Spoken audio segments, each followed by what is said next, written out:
আজকে আমি অনেক কিছু কিনে নিয়েছি ইনস্টামার্ট থেকে। তো আমি কি কিনেছি দেখো, একটা চিপস, আরেকটা চিপস,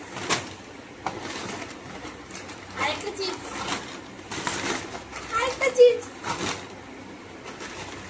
একটা কোরিয়ান রামেন ইউপি কোম্পানি, আর ব্রেড, আর কুরকুরি, আর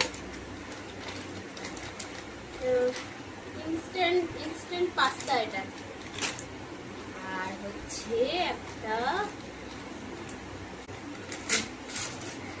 কি এটা মদের মতো।